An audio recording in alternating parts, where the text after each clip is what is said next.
My daughter-in-law just made the biggest mistake of her life. An hour ago, I received a text message that read, "I borrowed your old ring for the party, Grandma. Hope you don't mind." I replied with a smile, "Have fun, dear."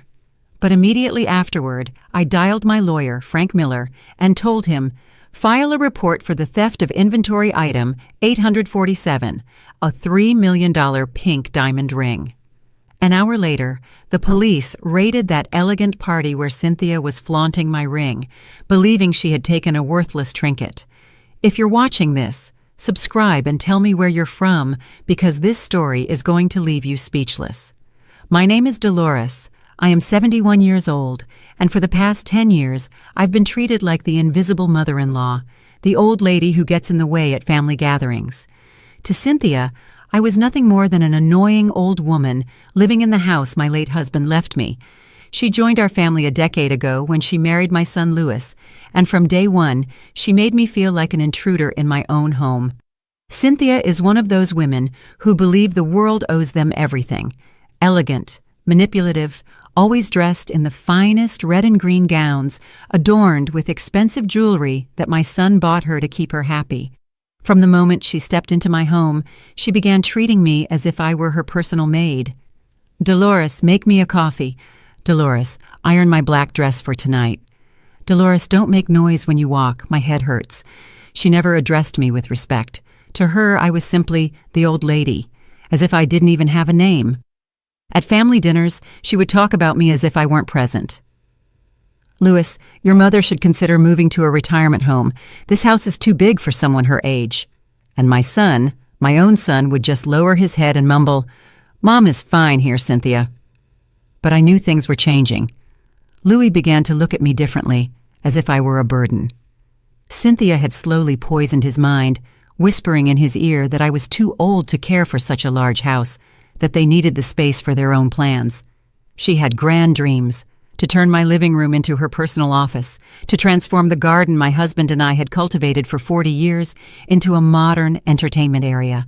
For years, I endured her humiliations in silence.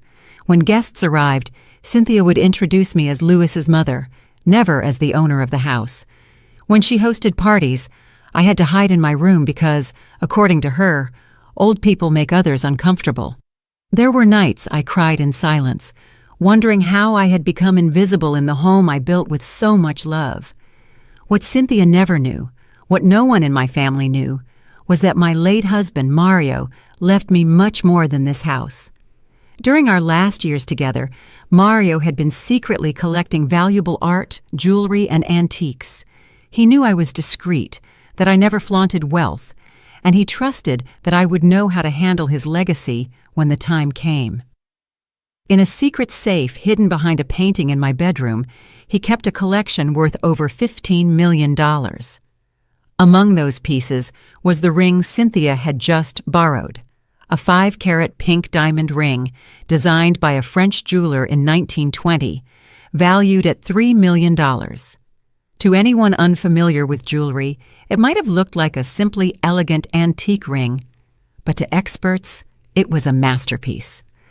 Today, Cynthia had an important charity gala, one of those elegant gatherings where business wives display their finest attire and compete to see who has the most impressive jewels. For weeks, I had heard her complain that she didn't have the perfect accessory for her golden dress. She had been poring over jewelry catalogs, sighing because the pieces she liked cost too much, even for the generous budget Louis gave her. This morning, as I watered the garden plants, I saw her enter my room without permission. It wasn't the first time she had snooped through my things, but this time was different. I watched her open my jewelry box, that small wooden chest where I keep some less valuable pieces, and her eyes landed on the pink diamond ring. She took it, examined it against the light, and I saw that disdainful smile she always wore when she believed she had found something she could use. An hour later, I received that text message. "I borrowed your old ring for the party, Grandma. Hope you don't mind." She didn't even have the courtesy to ask for my permission first. She just took it, assuming everything of mine was at her disposal, that I was too old and insignificant to possess anything of real value. When I read that message, something inside me changed. For 10 years, I had endured her humiliations, her contempt, her cruel remarks about my age and my supposed uselessness. But taking my ring without permission, that ring, which represented one of the most valuable pieces in Mario's secret collection, was the last straw. I sat in my garden chair, looking at the message on my phone, and for the first time in years, I genuinely smiled. "Have fun, dear," I replied, but immediately afterward, I dialed Frank, my trusted lawyer. Frank had been Mario's best friend, the only one who knew the full truth about our hidden fortune. "Frank," I said with a voice firmer than I had used in years, "it's time to activate the protocol you and Mario designed. Cynthia just stole inventory item 847. There was a silence on the other end of the line, and then I heard Frank's laugh. "Dolores, are you absolutely sure you want to do this? Once we put this in motion, there will be no turning back." I confirmed that yes, after a decade of humiliations, it was time for my daughter-in-law to learn exactly who she was dealing with. Frank explained the plan. For years, he had been documenting each piece of Mario's collection, officially registering them as high-value items with specific inventory numbers. Each piece had certificates of authenticity, updated appraisals, and most importantly, full insurance coverage. The ring Cynthia had taken was legally registered as item 847, valued at $3 million. "I'm going to call the insurance company immediately," Frank told me. "The protocol states that when a registered piece is taken without the owner's authorization, we must report it as theft immediately. In 30 minutes, the police will have a warrant to recover the stolen property, no matter where it is." While Frank made the necessary calls, I sat in my living room and recalled all the times Cynthia had made me feel invisible. The time she hosted a dinner for Louis's business partners and told me to eat in the kitchen because there wasn't enough space in the dining room. Last Christmas, when she opened expensive gifts Louis had bought her and then handed me a cheap scarf saying, "We got you something simple because at your age, you don't need many things anymore." I remembered the day her friends came over for a book club meeting. I was reading in my favorite armchair in the living room when she came in and told me in front of everyone, "Dolores, could you go to your room? We need privacy to talk about important things." Her friends looked at me with pity, as if I were an old pet that needed to be moved out of the way. But what hurt me most to remember was the conversation I had overheard last week. Cynthia was talking on the phone with her sister Gretchen, and I could hear everything from the hallway. "I swear this old woman is driving me crazy," she said.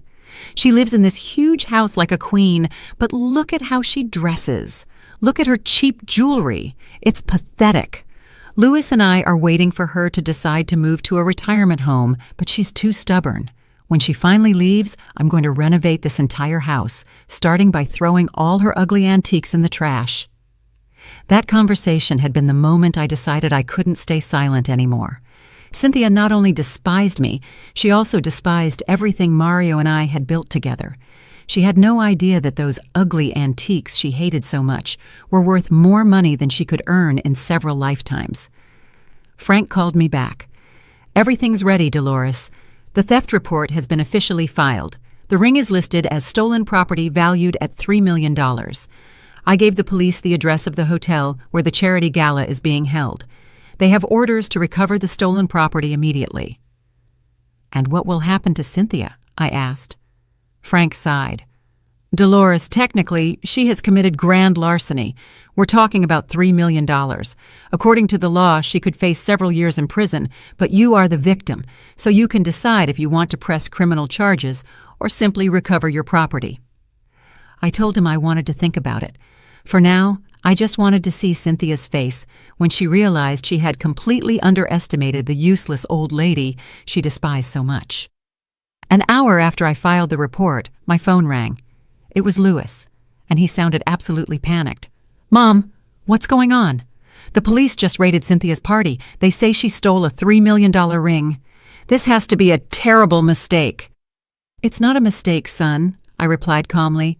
"Your wife took a very valuable piece from your father's collection without permission. That ring is worth exactly $3 million, and she had no right to take it." "What collection? What are you talking about? Dad never had anything worth $3 million. Mom, you have to call the police and tell them it was a misunderstanding.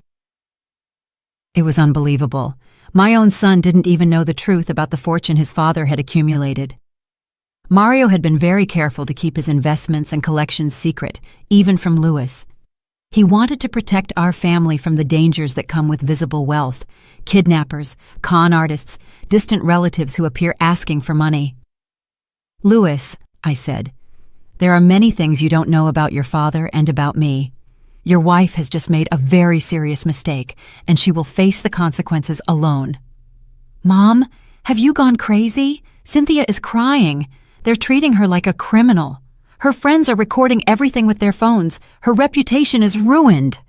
Her reputation, I repeated. What about the 10 years I've endured her treating me like trash in my own home? What about all the times she humiliated me in front of people? What about that conversation where she told her sister I was pathetic? Louis fell silent. He knew exactly what conversation I was talking about because he had heard it too and had done nothing to defend me. Mom, please, he finally mumbled. Cynthia can be difficult sometimes, but she doesn't deserve to go to jail for a misunderstanding. It wasn't a misunderstanding, Louis. It was theft. And now your wife is going to learn that the woman she despised so much is not the helpless old lady she thought. I hung up the phone and sat in silence, processing what had just happened. My son, my own son, had spent 10 years watching his wife humiliate me and had never raised his voice to defend me. Now that the consequences had arrived, he wanted me to be the one to save Cynthia from her own arrogance. But I wasn't going to do it. For the first time in a decade, I wasn't going to be the invisible woman who endured everything in silence. 20 minutes later, Frank arrived at my house accompanied by Patrick, a private detective he had worked with for years. Patrick was a man in his 50s, elegant and professional, specializing in fraud and art theft cases. Dolores, Frank told me, Patrick has been discreetly investigating Cynthia for the past 6 months, ever since you mentioned your suspicion about her activities. I was surprised. What suspicions? I never told you I suspected Cynthia. Frank smiled. Do you remember the conversation we had in December when you mentioned that some of your small pieces had been moved, and that you had noticed your jewelry box had been moved several times? Yes, I remembered. I had thought it was my imagination, the forgetfulness of old age. Those weren't oversights, Dolores. I decided to investigate discreetly, and what Patrick discovered goes far beyond today's ring. Patrick opened a folder full of photographs and documents. Mrs. Dolores, your daughter-in-law has been selling pieces from your collection for almost 2 years. Small things at first, antique brooches, pearl earrings, a silver necklace, things you might have thought you had lost or put elsewhere. My heart raced. We have documented at least 12 different sales at pawn shops and antique stores in the city. The total value of what she has sold amounts to approximately $45,000. I couldn't believe what I was hearing. Cynthia not only humiliated me and treated me as if I were invisible, she had also been stealing from me for years. But how? How did she know which pieces to take without me realizing it? She's clever, Patrick continued. She only took pieces that you rarely wore or that were stored at the bottom of your drawers. Apparently, she had been mentally cataloging all your jewelry for years, identifying which ones she could take without you immediately noticing their absence. Furthermore, we have evidence that she has been taking photographs of all your valuable belongings, probably to assess what else she could sell in the future. Frank added, Patrick has recordings of Cynthia at 3 different pawn shops, where she clearly lies about the origin of the jewelry. In one recording, she says they are heirlooms from her deceased grandmother. In another, she claims her husband gave them to her, but that she needs quick cash for a medical emergency. I felt a mixture of fury and betrayal I had never experienced before. For 2 years, while I felt guilty for losing my things, while I thought my memory was failing me, Cynthia had been systematically stealing from me and then lying to sell my belongings. Worse still, she had been planning to steal from me more extensively, secretly photographing my collection. There's more, said Patrick, turning to the next page of the file. Her spending patterns do not match the income she and your son officially have. In the last 2 years, Cynthia has bought over $30,000 worth of clothing, paid for expensive treatments, luxurious vacations, and has been frequenting high-end restaurants. When we confronted these expenses with the money we know she obtained by selling your jewelry, the numbers match perfectly. So the money Cynthia had used to buy all those elegant red and green dresses, those designer handbags with which she looked at me with superiority, those expensive shoes she used to trample my self-esteem, it had all come from the sale of my belongings. She had been funding her luxurious lifestyle by stealing from me, the useless old woman she despised so much. But wait, I said, if you knew all this for months, why didn't you tell me anything? Frank exchanged a look with Patrick. Dolores, we needed enough evidence to build a solid case. Also, we wanted to wait until she made a mistake big enough that she couldn't deny it or manipulate the situation. Today's theft of the $3 million ring is exactly that mistake. At that moment, my phone rang again. It was an unknown number, but I answered. Mrs. Dolores? It was a woman's voice I didn't recognize. She sounded nervous. This is Detective Margaret Garcia from the Metropolitan Police. We're at the Plaza Hotel with your daughter-in-law, Cynthia. She's insisting that you gave her permission to take the ring and that this is all a misunderstanding. Could you come to the hotel to clarify the situation? Detective Garcia, I replied. My daughter-in-law took that ring without my permission. I have the text message where she herself admits she borrowed it without asking for prior authorization. Furthermore, that ring is valued at $3 million and is part of a legally registered collection. I understand, ma'am, but your daughter-in-law is very upset, and your son is also here, insisting there must be some misunderstanding. He says you've never owned such valuable jewelry and that there's probably an error in the appraisal. I laughed, a laugh that surprised even Frank and Patrick. Detective, my son is saying I couldn't possibly have valuable jewelry because I'm too poor or too foolish to possess such a thing? There was an awkward silence on the other end of the line. Well, ma'am, he did mention that you live on a modest pension and had never shown signs of that kind of wealth. Detective Garcia, I'll be there in an hour, and I'll bring my lawyer and all the documents that prove not only that the ring is mine, but also that my daughter-in-law has been stealing from me for years. I expect that when I arrive, she will be in police custody, as befits a thief who has stolen property valued at over $3 million. After hanging up, I looked at Frank and Patrick. Gentlemen, it's time for Cynthia and my son to learn exactly who they've been dealing with all these years. Frank smiled. Dolores, is there anything else I should know before we go to the hotel? Patrick discovered that Cynthia has been talking to an art appraiser named Mark, showing him photographs of several pieces from your collection. Apparently, she was planning a much larger theft. According to our recordings, she believed she could sell several of your paintings and sculptures for at least $200,000. Patrick added, Mrs. Dolores, your daughter-in-law not only sees you as a useless old woman, she sees you as a source of income she can exploit without consequences. In her own recorded words during a phone conversation with that appraiser, she said, The old lady doesn't even know what she has. I could steal half her stuff and she'd never realize it. She's too senile to keep an inventory of her belongings. Those words were like a slap in the face. Cynthia had not only been stealing from me, she had been laughing at me, considering me too stupid and useless to realize her crimes. She had been planning to rob me massively, taking advantage of what she perceived as my senility. Frank, I said, getting up from my chair with a determination I hadn't felt in years, I want you to press every possible charge against Cynthia, not only for today's ring, but for all the thefts over the past 2 years. And I want my son, Louis, to know exactly what kind of woman he chose as his wife. Are you absolutely sure, Dolores? Once we make this public, the entire family will know the truth about Mario's fortune and about Cynthia's crimes. There will be no way to go back. I looked out the window at the garden Mario and I had cultivated for 40 years, the garden Cynthia wanted to destroy to be her modern entertainment area. I thought of all the humiliations I had endured, all the times I had felt invisible in my own home, all the nights I had cried, wondering if I really was as useless as Cynthia made me feel.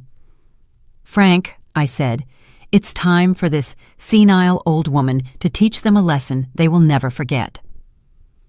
When we arrived at the Plaza Hotel, the scene was exactly as I had imagined.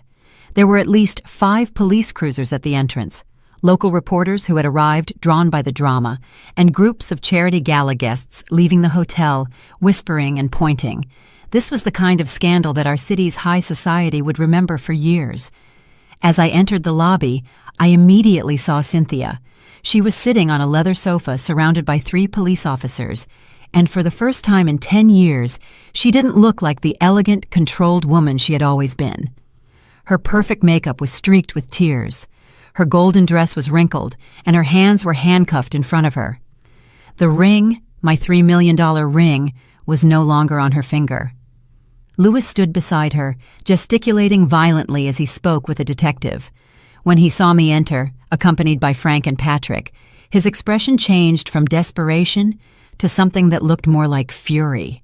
He walked quickly toward me, and I could see in his eyes that he blamed me, not his thieving wife, for this entire situation. "Mom, you have to fix this right now," he yelled at me in front of the entire crowded lobby. "Cynthia is being publicly humiliated because of you. Her friends are uploading videos to social media. Her reputation is completely ruined." "Her reputation?" I repeated, keeping my voice calm even though I was trembling with rage inside. "Louis, your wife stole a $3 million ring from me. We're not talking about a misunderstanding over a trinket. We're talking about a serious crime. But Mom, you never told us you had anything so valuable. If we had known, this never would have happened." Cynthia thought it was just some old, worthless ring.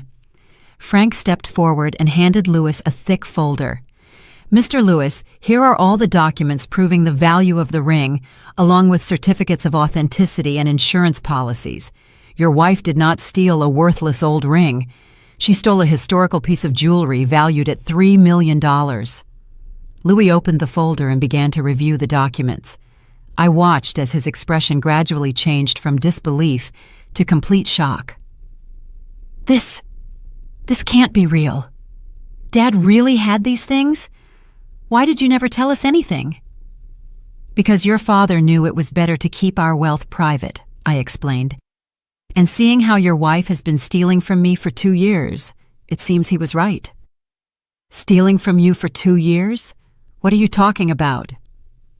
Patrick stepped forward and showed Louis the complete file on Cynthia, the photographs of her at the pawn shops, the recordings where she lied about the origin of my jewelry, the sales receipts. Everything was there. "Your wife, Mr. Louis, has been systematically selling your mother's belongings for the past 2 years. We have documented thefts totaling $45,000. Louis was speechless as he reviewed the evidence. I could see his world crumbling before his eyes. The woman he had married, the woman for whom he had allowed me to be treated like trash for a decade, was a thief who had been exploiting his own mother. At that moment, Detective Garcia approached us. "Mrs. Dolores, I need you to officially confirm some details. Did you give your daughter-in-law permission to take the ring in question?" "Absolutely not," I replied firmly. "I have the text message here where she herself admits she borrowed it without asking my permission.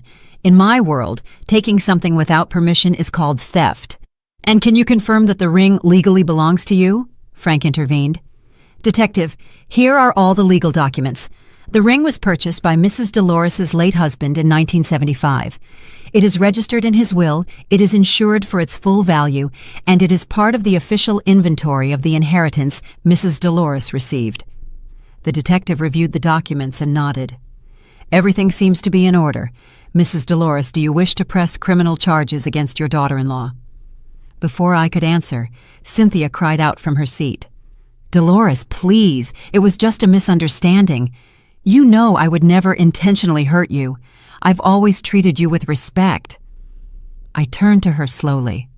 For the first time in 10 years, Cynthia was speaking to me with desperation instead of contempt. For the first time, she needed me instead of treating me as if I were invisible. Respect? I asked, walking toward where she was sitting. Do you call 10 years of humiliations respect? Do you call telling me to eat in the kitchen when guests arrived respect? Do you call stealing from me for 2 years and then calling me senile respect? Her eyes filled with panic. Steal from you? I never stole anything from you. This is the first time I've taken something of yours. Patrick stepped closer and showed her the photographs of her at the pawn shops. Mrs. Cynthia, we have photographic and video evidence of you selling your mother-in-law's belongings on at least 12 different occasions over the past 2 years. Cynthia's face turned completely pale. She looked at the photographs, then at me, then at Louis, desperately searching for an explanation that could save her. Those were just small pieces that I thought you didn't use anymore, she mumbled. I never thought you'd notice. I thought you had forgotten them. And that gave you the right to steal them? I asked. And to lie in the pawn shops, saying they were heirlooms from your grandmother? Louis looked at her in horror. Cynthia, did you really do that? Did you really steal my mother's things for years? Cynthia began to cry harder. Louis, you know how much we needed the extra money. You know your salary wasn't enough for the lifestyle we wanted, and she has so many things. I thought she would never notice a few small pieces missing. But they weren't yours to take, Louis shouted. They were my mother's, and you made me believe she was losing her memory when she asked about her things. It was then that I realized what had really been happening. Cynthia had not only been stealing from me, she had been manipulating Louis into believing I was developing dementia. Every time I mentioned I couldn't find something, she would whisper to Louis that it was normal for elderly people to lose their things and forget where they had put them. Detective Garcia, I said, feeling a strange and powerful calm, I want to press every possible charge against my daughter-in-law, not only for today's ring, but for all the thefts she has committed over the past 2 years. No, cried Cynthia. Please, Dolores, I can give you everything back. I can compensate you. Don't do this to me. I looked her directly in the eyes. Cynthia, for 10 years you treated me as if I were invisible. You humiliated me in front of guests. You made me feel like a useless burden in my own home. For 2 years, you stole from me while making me believe I was losing my memory. And now that the consequences have arrived, you want me to have mercy on you? But I never thought it was so serious. I never thought you had such valuable things. If I had known I had valuable things, what? Would you have stolen more from me? I let her process that question for a moment. Cynthia, the problem isn't that you didn't know the value of what you stole. The problem is that you stole from me. The problem is that for a decade you treated me like trash. Frank approached the detective. Detective Garcia, we also want to file charges for the other documented thefts.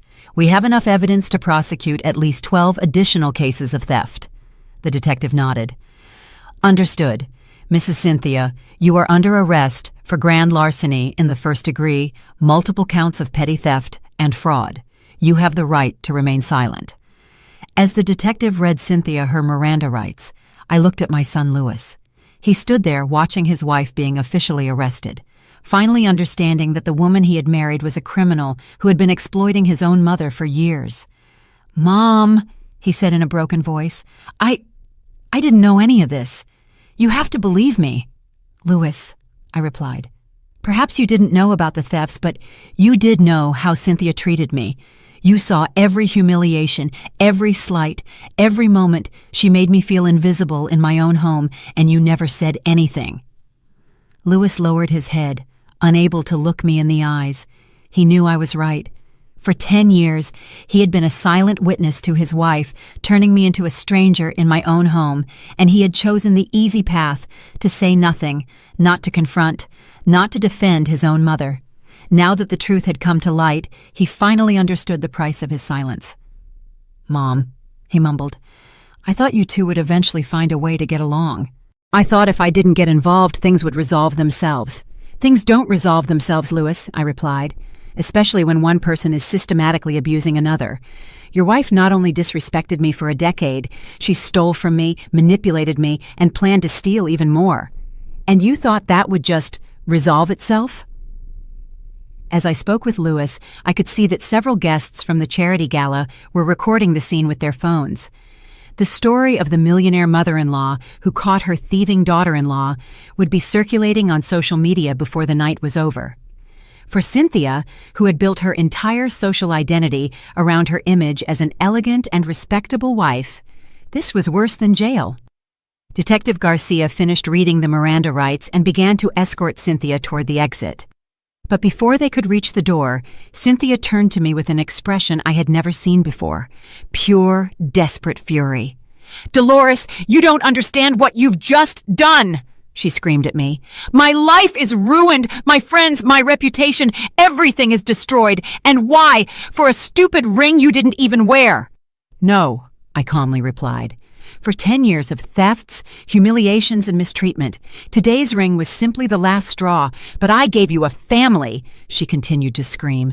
"I gave you grandchildren you never had. Louis and I gave you a purpose in your old age."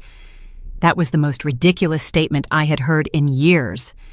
"Cynthia, you didn't give me a family. You turned my family into strangers who treated me as if I were a burden. And as for grandchildren, you two decided not to have children, remember? You said children would ruin your figure and interfere with your career." Louis looked increasingly uncomfortable with every word that came out of his wife's mouth. I think he was finally seeing Cynthia as she really was. Manipulative, selfish, and completely willing to lie when the consequences of her actions finally caught up to her. "Dolores!" Cynthia yelled as the detective tried to make her walk.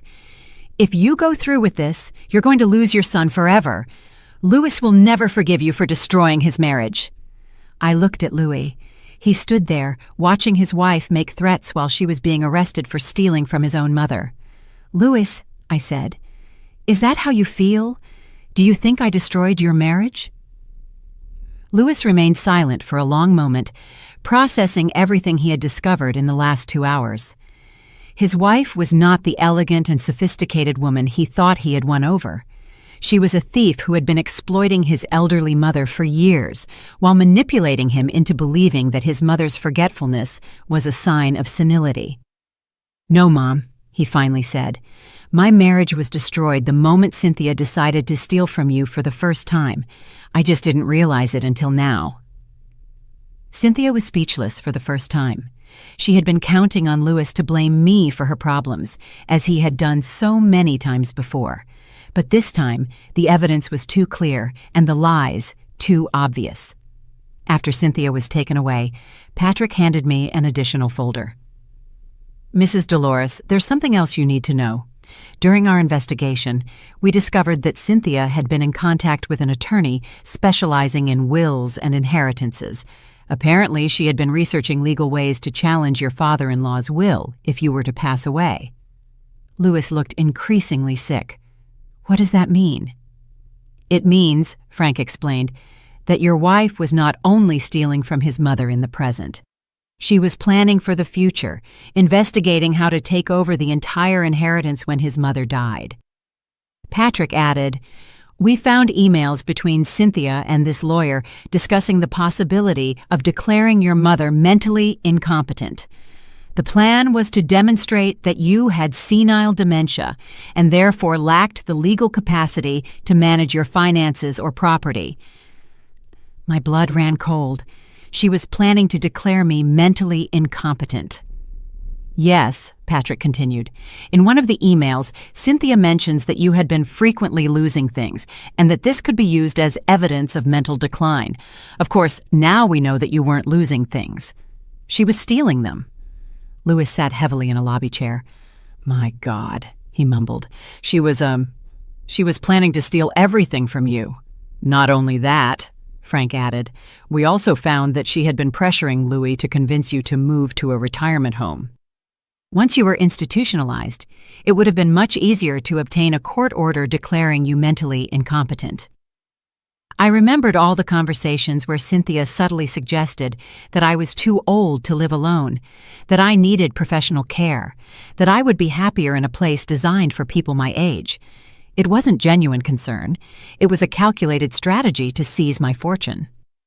"Mrs. Dolores," Patrick said, Your daughter-in-law is much more dangerous than we initially thought. We're not talking about a woman who impulsively took some jewelry. We're talking about someone who had developed a long-term plan to steal your entire inheritance and declare you mentally incompetent to legally justify it." Louis lifted his head and looked at me with tears in his eyes. "Mom, I never suspected any of this. When Cynthia mentioned the retirement home, I thought it was because she genuinely cared about your well-being." "Louis," I said, sitting next to him, "your wife manipulated you as much as she manipulated me. She knew exactly what to say to make you believe her intentions were good." Frank closed his folder and looked at me seriously. "Dolores, with all this evidence, the district attorney is probably going to offer Cynthia a plea bargain. Depending on how we handle this, she could face between 5 and 15 years in prison." "And what about the money she already stole?" I asked. "Most of the pieces she sold were bought by private collectors," Patrick explained. "We're going to be able to track down and recover approximately 60% of the stolen value. The rest was probably already spent on her lavish lifestyle." Louis sighed deeply. "Mom, what's going to happen now? What's going to happen to me? What's going to happen to our family?" It was a good question. In the space of 2 hours, my family had been completely transformed. My daughter-in-law was arrested and facing years in prison. My son finally understood that he had been married to a criminal who planned to steal everything from me, and I, the senile old woman who had been invisible for 10 years, was suddenly the center of attention. "Louis," I said, taking his hand, "what's going to happen now is that you're going to have to decide what kind of man you want to be. For 10 years, you were a silent accomplice to your wife's mistreatment of me. Now you know the truth about who she really is. The question is, what are you going to do with that information?" "Mom, I want to make things right with you. I want to make amends for all the years I didn't defend you." "Making amends isn't about money, Louis. It's about respect. It's about never again allowing anyone to treat me as if I were invisible in my own home." Louis nodded. I can stay with you tonight. I don't want to be alone at home after all this." For the first time in 10 years, my son was asking something of me instead of demanding that I adapt to his wife's needs. "Of course you can stay, Louis, but tomorrow we need to talk seriously about how we are going to rebuild our relationship." As we left the hotel, I could see that the story was already appearing on local news. "Millionaire elderly woman catches thieving daughter-in-law with $3 million ring." By tomorrow, the entire city would know that Dolores, the invisible old woman, had turned out to be a woman with more power than anyone had imagined. The next day, I woke up feeling different. For the first time in 10 years, I woke up in my own house without feeling like an intruder in my own home. Louis had slept in his old room, and when I went down for breakfast, I found him in the kitchen making coffee. It was the first time in a decade that someone had made something for me in my own kitchen, instead of expecting me to serve everyone else. "Good morning, Mom," he said. And there was something different in his voice. Respect. A silent apology in every word. "Good morning, son." I sat at the table where I had had breakfast with Mario for 40 years, the table where Cynthia had made me feel like an unwelcome guest for so long. Louis placed a cup of coffee in front of me and sat on the other side. "Mom, I couldn't sleep last night. I was thinking about all the times Cynthia treated you badly, and I didn't say anything. I was remembering all the times you mentioned you couldn't find something, and I thought it was your memory." "Louis," I interrupted softly, "you don't need to punish yourself for being manipulated.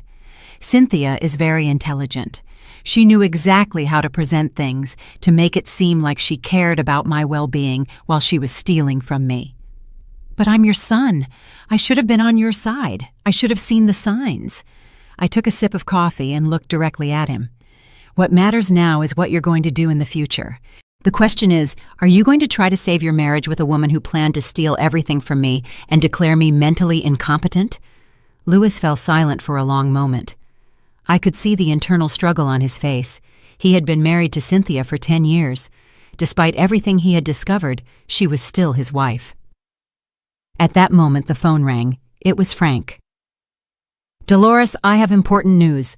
The district attorney wants to meet with you this morning. Apparently, Cynthia's case is bigger than we initially thought." "Bigger how?" "They searched her house last night and found a secret room in the basement. Dolores, your daughter-in-law wasn't just stealing from you. She's been running an antique theft and resale operation that involves several wealthy families in the city." My heart raced. "What do you mean?" "They found more than 50 pieces of art and jewelry that belong neither to her nor to Louis. Apparently, she's been using her access to high society social events to identify targets and then organizing more elaborate thefts. Your house wasn't her only target. It was her base of operations." Louis turned pale. "Are you saying that our house has been the center of a criminal operation for years?" Frank continued. "There's more. They found correspondence indicating that Cynthia had been selling information to professional thieves. House plans, family schedules, information about security systems. The FBI is now involved because apparently this operation crosses state lines." I couldn't believe what I was hearing. The woman who had shared my table for 10 years, who had slept under my roof, who had eaten my food, had not only been stealing from me, she had been running a criminal enterprise from my own home. "Frank, what does this mean for Louis? Can he be considered an accomplice?" "The FBI will want to question him, of course. But so far, all the evidence suggests that Louis had no knowledge of his wife's criminal activities. She was very careful to keep him away from her operation." After hanging up, Louis and I sat in silence. My house, the home Mario and I had built with so much love, had been violated in ways I was only beginning to understand. "Mom," Louis finally said, "how is it possible that I was married to a criminal for 10 years and never realized it?" "Because she wanted you not to realize it," I replied. "Louis, people like Cynthia are experts at compartmentalizing their lives. To you, she was the elegant wife who accompanied you to social events. To me, she was the daughter-in-law who constantly humiliated me. To her victims, she was the thief who planned robberies. She kept every aspect of her life completely separate." An hour later, Frank arrived, accompanied by 2 FBI agents. Agent Karen Brooks and Agent Michael Smith introduced themselves and explained that Cynthia's case was now part of a federal investigation into an art and antique theft ring that had been operating for several years. "Mrs. Dolores," Agent Brooks said, "we believe your daughter-in-law has been using your house as a command center for at least 3 years. We've identified connections to thefts in 6 different states." Agent Smith added, "What makes this case particularly interesting is that Cynthia developed a very sophisticated method. Instead of simply robbing random houses, she cultivated social relationships with wealthy families, studied their homes during social events, and then sold that information to professional thieves." "But how did she manage to keep all this a secret?" Louis asked. "Your wife is extremely intelligent," Agent Brooks explained. "She never participated directly in the physical robberies. Her role was that of an information gatherer and facilitator. She attended charity events, elegant dinners, art gallery openings, and memorized details about other families' homes and possessions." Agent Smith showed a folder full of photographs. We found hundreds of photos she had secretly taken during social events, photos of paintings, sculptures, jewelry other women were wearing, even photos of security systems and house layouts. I looked at the photographs and recognized many of the houses. They were homes of families I knew, women I had interacted with at charity events for years. "Agent Brooks," I asked, "does this mean other families were also victimized by Cynthia?" "At least 12 families we've identified so far. The total value of the thefts we've connected to her operation exceeds $2 million. Louis looked completely devastated. "Agent Smith, what's going to happen to me? Are they going to think I was part of this?" "Mr. Louis, we've reviewed your financial records, your communications, your activity patterns.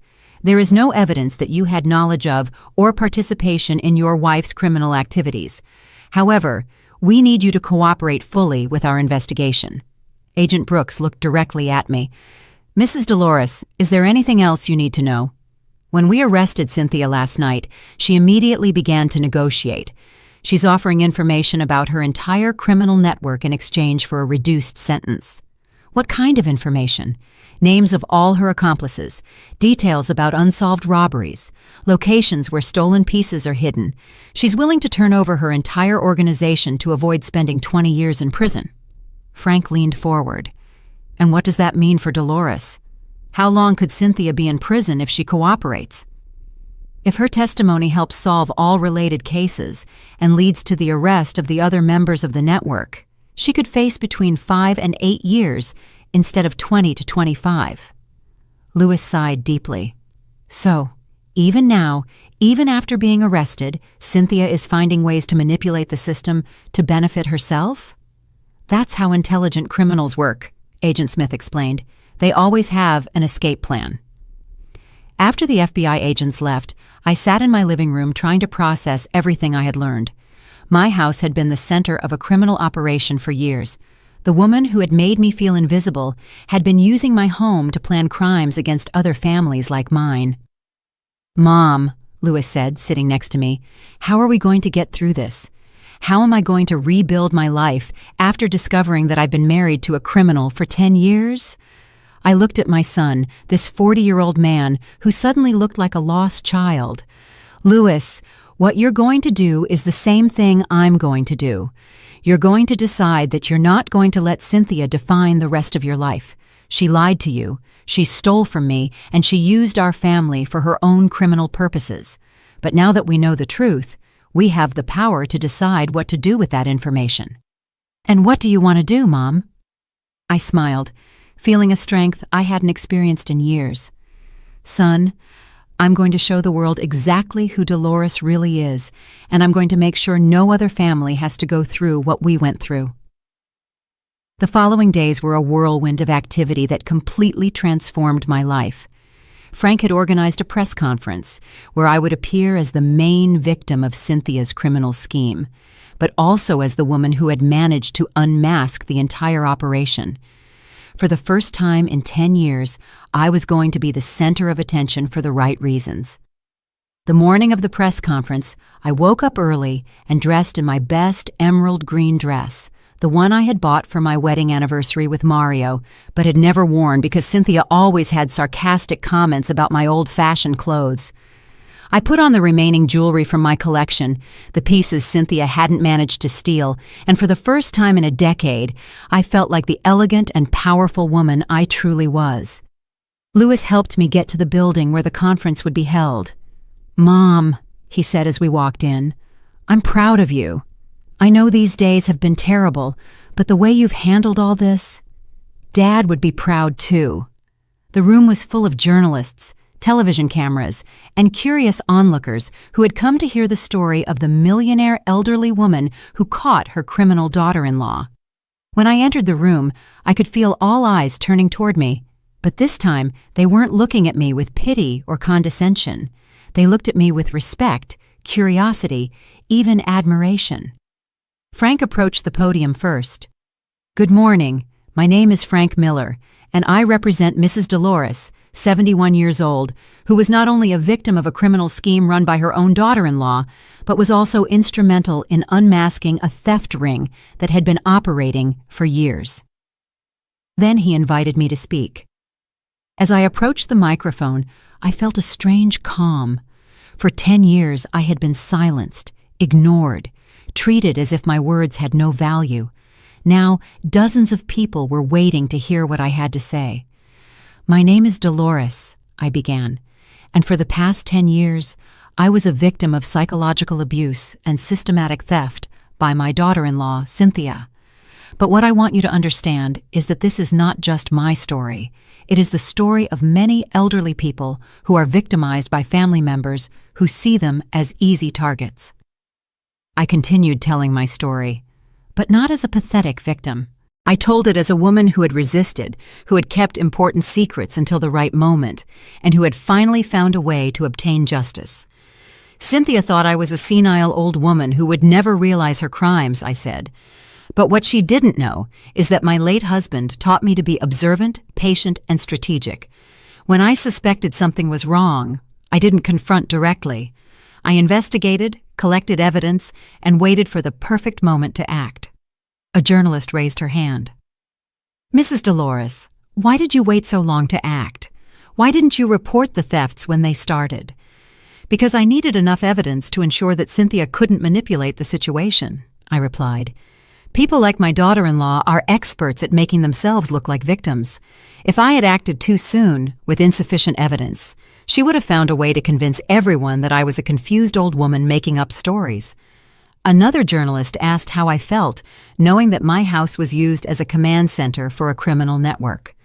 I feel betrayed, of course, but I also feel powerful because in the end, it was I who put an end to that criminal operation.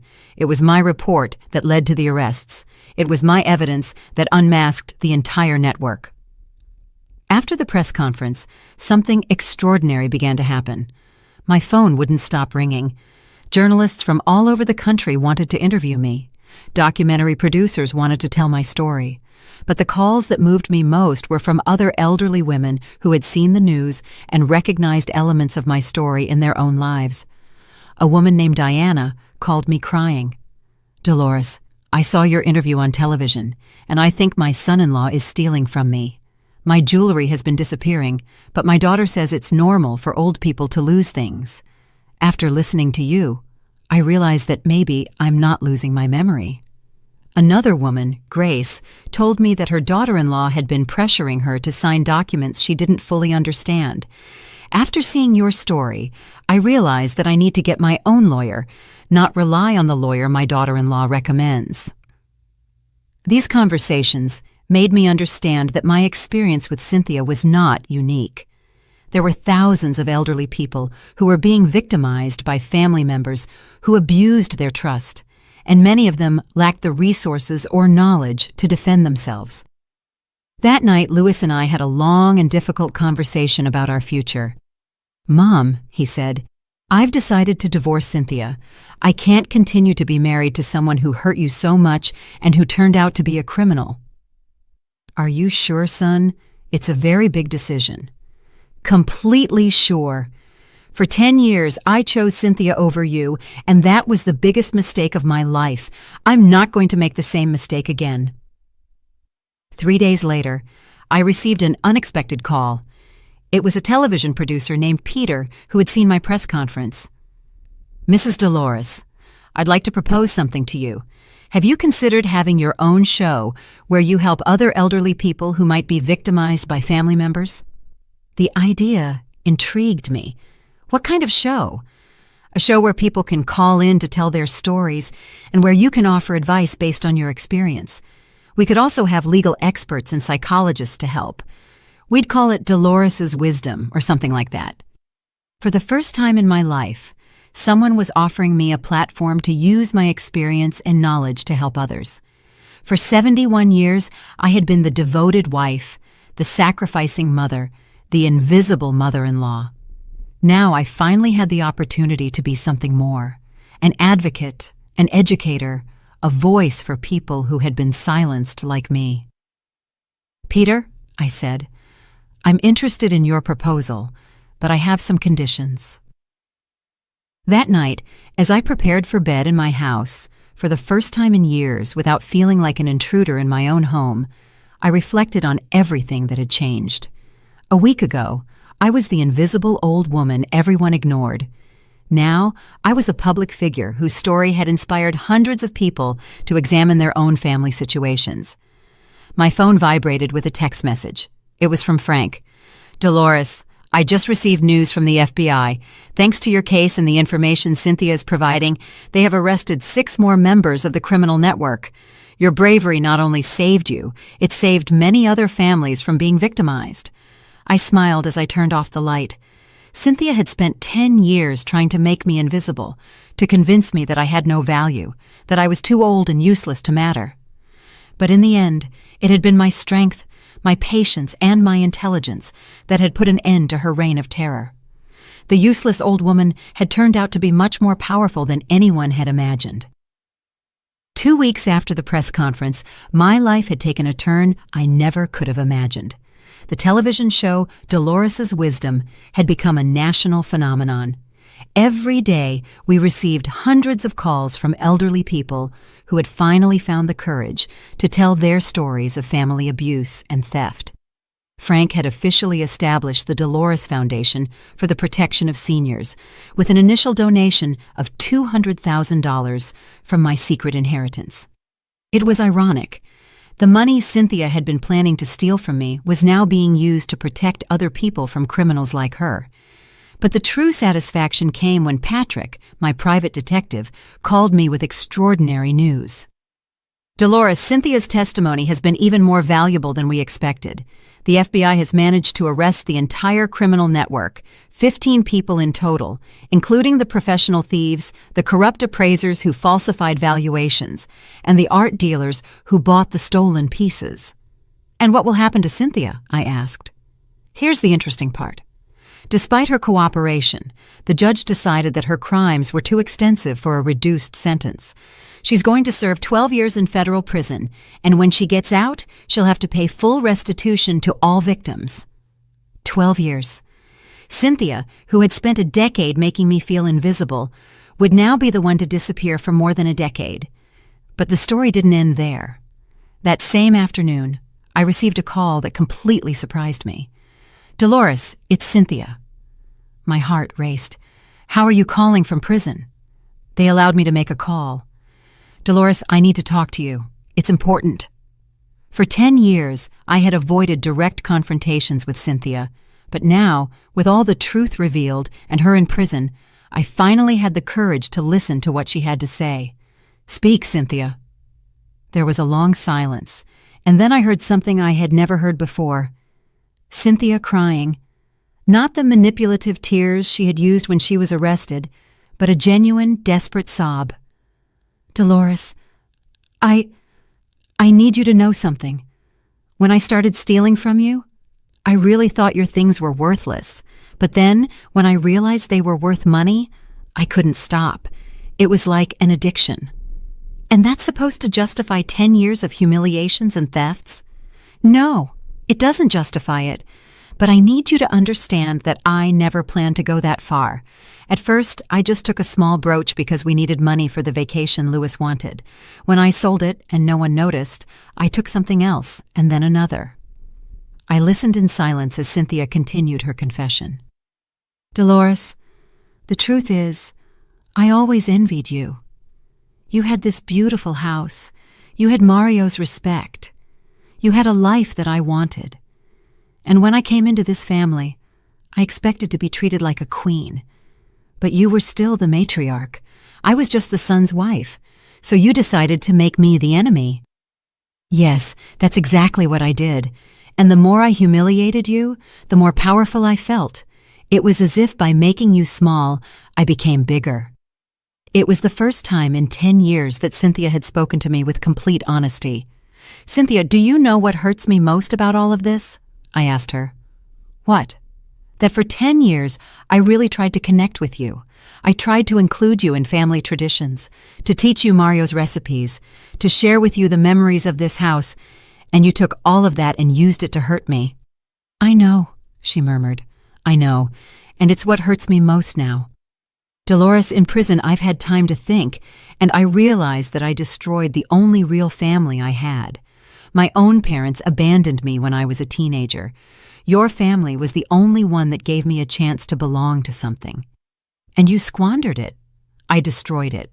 And not only that, I destroyed Louis, too. He called me yesterday to tell me that he had filed for divorce. She told me that he couldn't continue to be married to someone who hurt his mother so much. It was true. Louis had been completely transparent with me about his plans to divorce Cynthia. I can't continue pretending that my marriage can be saved after everything she did, he had told me. Cynthia, I said, why are you telling me all this? What do you want me to do with this information? I don't want you to do anything. I just wanted you to know that I realize what I lost. Not only did I lose my freedom, not only did I lose my marriage, I lost the opportunity to have a real family, to have a mother-in-law who truly cared about me. I did care about you, Cynthia. For years, I really tried to understand why you hated me so much. I didn't hate you. I envied you, and that envy turned me into a monster. I hung up the phone feeling a strange mix of emotions. I had waited 10 years to hear Cynthia admit the truth about her behavior, but now that she finally had, I didn't feel victorious. I felt sad for all the lost time, for all the wasted opportunities to have a united family. That night, Louis came to dinner with me. It was something we had started doing regularly since Cynthia's arrest. As we ate, I told him about the phone call. "Do you think Cynthia was being sincere?" he asked me. "I think she's finally facing the reality of her actions," I replied. "But Louis, what matters now isn't whether Cynthia finally understands what she did wrong. What matters is that we learn from this experience." "What do you mean?" "I mean that for 10 years, our family allowed a toxic person to control the entire family dynamic. Never again will I allow anyone to make me feel invisible in my own home, and I hope you never again allow anyone to mistreat the people you love." Louis nodded solemnly. "Mom, I've learned the hardest lesson of my life. Never again will I choose superficial peace over defending what is right." The next day, I received even better news. The Dolores Foundation had received an anonymous donation of $5 million from a wealthy family who had been saved from being victimized thanks to the information we had shared on our show. Frank explained to me, "Dolores, the Peterson family watched your show last week. Mrs. Peterson realized that her granddaughter had been exhibiting exactly the same behavior patterns as Cynthia, pressuring her to sign documents, suggesting she move to a retirement home, borrowing small pieces of jewelry. Thanks to your story, she hired a private detective and discovered that her granddaughter had been planning a scheme similar to Cynthia's, and they managed to stop her completely in time. The granddaughter has been arrested, and Mrs. Peterson recovered everything that had been stolen. She says your show saved not only her fortune, but probably her life." It was incredible to think that my story, my pain, had been transformed into something that could protect other families. Cynthia had spent 10 years trying to steal my worth and my dignity, but in the end, it had been that very experience that had given me a purpose greater than I had ever imagined. That night, as I prepared for sleep, I reflected on the extraordinary path my life had taken. A month ago, I was an invisible elderly woman who felt useless in her own home. Now, I was a national advocate for senior rights, with a successful television show and a foundation that was saving families. Cynthia had tried to destroy me, but instead, she had awakened a strength I didn't even know I had. The sweetest revenge had not been seeing her go to prison. The sweetest revenge had been discovering exactly who I was when I finally had the courage to defend myself. 1 year after Cynthia's arrest, my life had transformed in ways I never could have imagined. The show Dolores' Wisdom had become the most watched television show in its time slot, broadcast in 32 different countries. The Dolores Foundation had helped more than 1,000 families identify and stop financial abuse schemes against elderly people. But the most important transformation was not public. It was personal. This morning, as I watered the flowers in the garden Mario and I had planted 40 years ago, I received a completely unexpected visit. Louis arrived, accompanied by an elegant woman in her 40s, with brown hair and a genuine smile that immediately reminded me of Mario's. "Mom," Louis said, clearly nervous, "I want to introduce you to someone very special. This is Nicole, and, well, we've been dating for the past 6 months." Nicole approached confidently, but also with respect. "Mrs. Dolores, I've heard so much about you. Louis has told me your whole story, and I must say you are an inspiration to women of all ages." The first thing I noticed about Nicole was how she looked at me with genuine respect, not with the condescension I had received from Cynthia for years. When she spoke to me, she addressed me directly, not Louis, as if I were invisible. "Nicole," I said, "what do you think of the fact that my son is dating you while he's still technically married?" Louis turned pale, but Nicole smiled. "Mrs. Dolores, I appreciate your direct question. Louis told me the entire situation with Cynthia before we started dating. The divorce papers were finalized last week. I would never have started a relationship with a married man, no matter the circumstances." I liked her honesty. "And what do you think about having a famous mother-in-law who appears on television talking about family problems?" Nicole laughed genuinely. "Honestly, I'm proud. You took a terrible experience and turned it into something that is helping thousands of people. That requires extraordinary strength." Over the next few months, I observed the relationship between Louis and Nicole. It was completely different from his marriage to Cynthia. Nicole encouraged Louis to spend time with me, to include me in their plans, to value my opinion. When they hosted dinners, they invited me as the matriarch of the family, not as a burden they had to tolerate. The most notable difference was that Nicole genuinely wanted to get to know me. She asked about my experiences with Mario, about the history of our house, about family traditions. Instead of trying to replace or erase the past, she wanted to be part of the continuity of our family. One afternoon, as Nicole and I were preparing dinner together, she asked me something that surprised me. "Mrs. Dolores, what can I do to make sure I never become someone like Cynthia?" I paused to think about her question. "Nicole, Cynthia became what she became because she saw our family as something she could exploit, not as something she could contribute to. You are already different because you care enough to ask the question. But I want to be specific. What behaviors should I avoid? Never try to isolate Louis from his family. Never speak ill of me when I'm not present. Never assume that because I'm older, my opinions don't matter. And if you ever have a problem with me, talk directly to me. Don't try to manipulate Louis to be your intermediary." Nicole nodded seriously. "And is there anything I can do proactively to be a good daughter-in-law?" "Recognize that this house, this family, has a history that existed before you arrived. Respect that history while contributing to creating new history, and never forget that being part of a family means giving as much as you receive." 6 months later, Louis asked me to go with him to buy an engagement ring for Nicole. It was ironic. It had all started with Cynthia stealing a $3 million ring, and now I was helping my son choose a ring to symbolize genuine love. "Mom," he said as we examined different options, "do you think I'm making the right decision?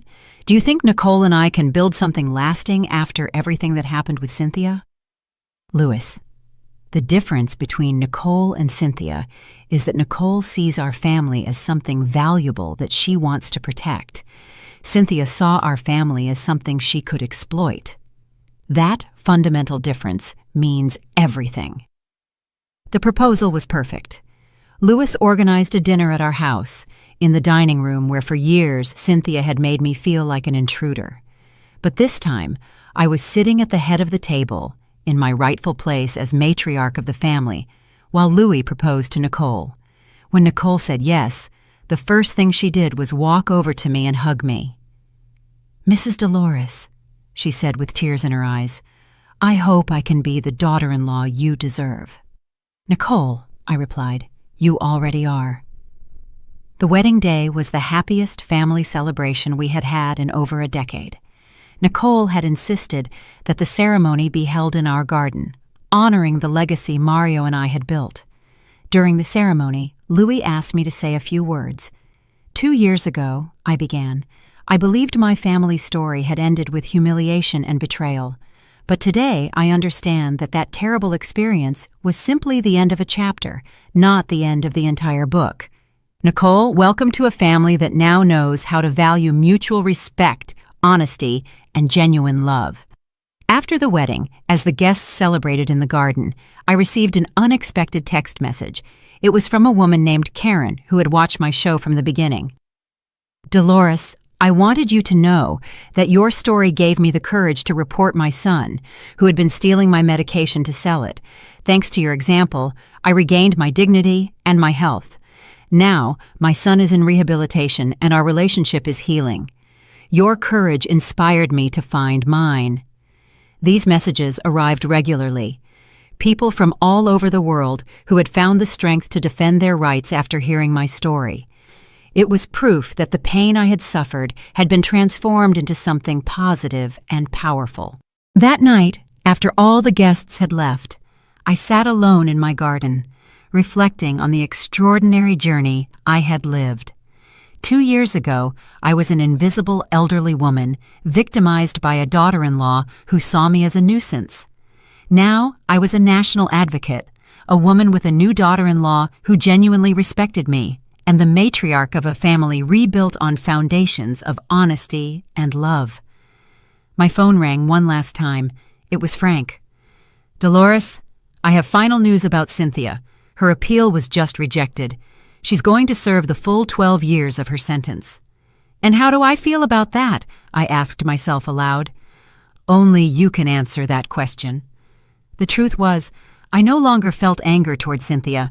I felt pity for her. She had had the opportunity to be part of a genuine family, and she had squandered it for greed and envy. Now she would spend 12 years in prison while I enjoyed the new life I had built with my courage and determination. "Frank," I said, "Cynthia is no longer part of my story. My story now is about the thousands of families we've helped, about the new relationship I have with Louis, about the wonderful daughter-in-law I now have, and about the legacy I am building." After hanging up, I looked up at the stars and whispered, "Mario, I hope you're proud." The invisible old woman who almost lost everything finally found her voice, her power, and her purpose. The sweetest revenge had not been destroying Cynthia. The sweetest revenge had been rebuilding myself. If you enjoyed my story, you can support me by sending a super thanks so I can write more stories like this. Thanks a lot in advance. What about you? What would you do in this person's shoes? I'd really love to hear your thoughts, so drop them in the comments. I'm always curious to know what you think. Oh, and let me know where you've heard this story. If you want to hear more life stories like this, like the video and subscribe to my channel. There are many more waiting for you. Big hugs and see you next time.